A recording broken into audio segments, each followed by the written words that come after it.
And as we look at the issues facing the state, this problem solving is the way that you approach issues, to my mind, is the way we have to break down the issues that we're facing. One of the recurring themes that I hear when I'm out talking to people or they approach me is this concern about jobs and the economy, but about jobs and job creation. So you start with, well, where are we now? Where are we now in Connecticut? What are the obstacles? What's the problem? What are people saying? Is it energy costs? Is it taxes? Is it housing? Is it transportation? Is it a little bit of each of those things? Correct. What is it? Why is this a situation here in Connecticut? Is it something that we can, first of all, quantify, figure it out, what's happening, where we are now?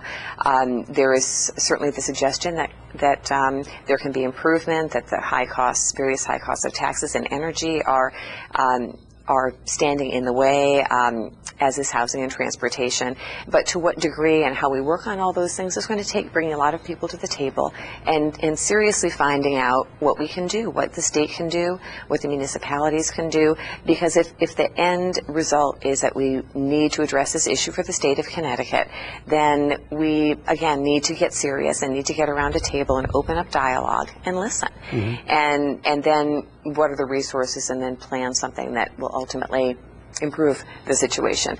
So the economy is certainly something that is amenable to that type of process, but to my mind, you really have to determine where you are, what the budget is, what the income is, what the budget is, what the priorities are, and take a good long hard look at some of these issues facing Connecticut.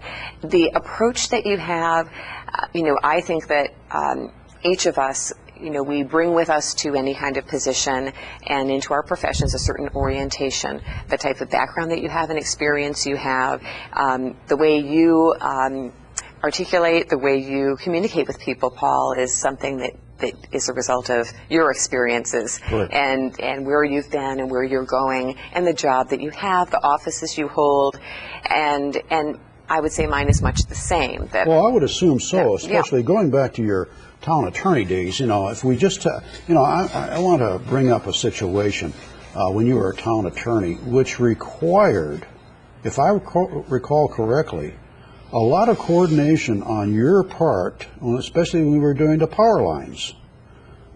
Because the power lines, that was a major contentious issue, between all the communities, and it really took you as a town attorney.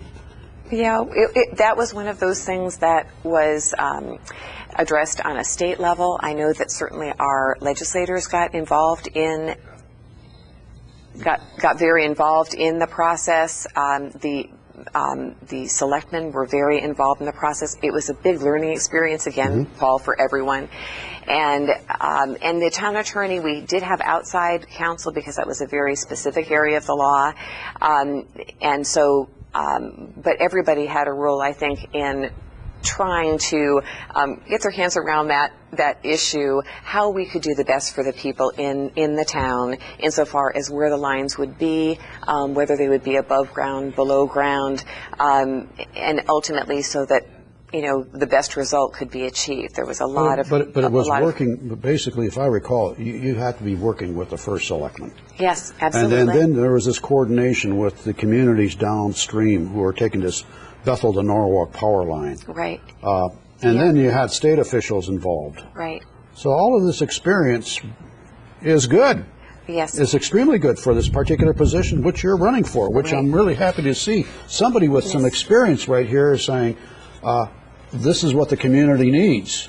And Paul, I think that that there are people that are just kind of quietly working and doing their jobs. Mm-hmm.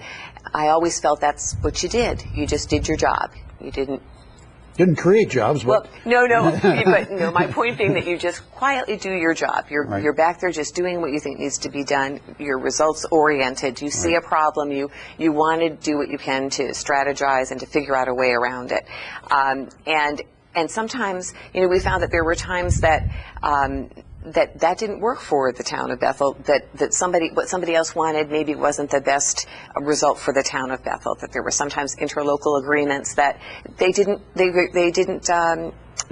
finalized because at the end of the day, maybe it wasn't the best thing for the town. So there are times when, you will reach impasses, certainly, but, and maybe that's the best result, because not everything, we can't agree on everything. That's right. It's compromise. Yes, yes.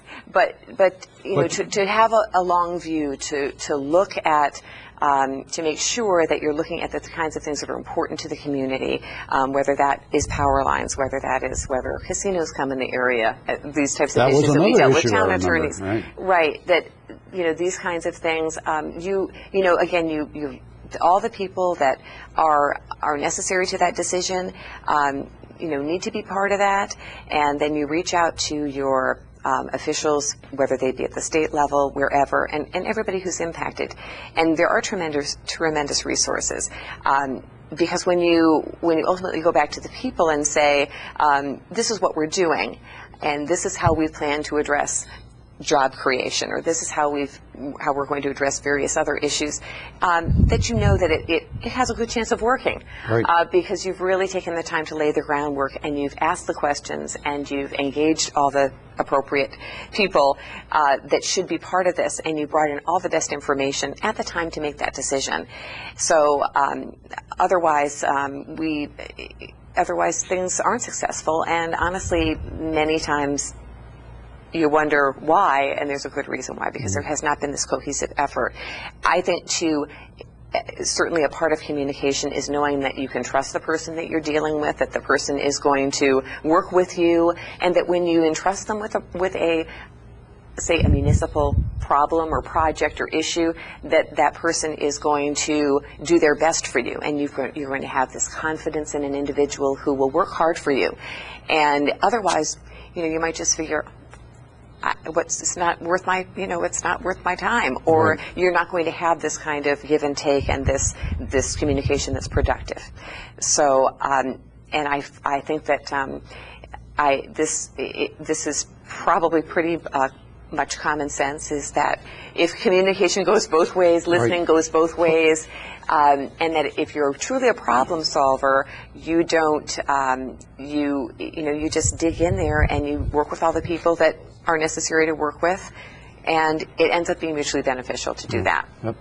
To the viewing audience, I know Melanie's sort of been resisting this here, but I'm going to come out with it.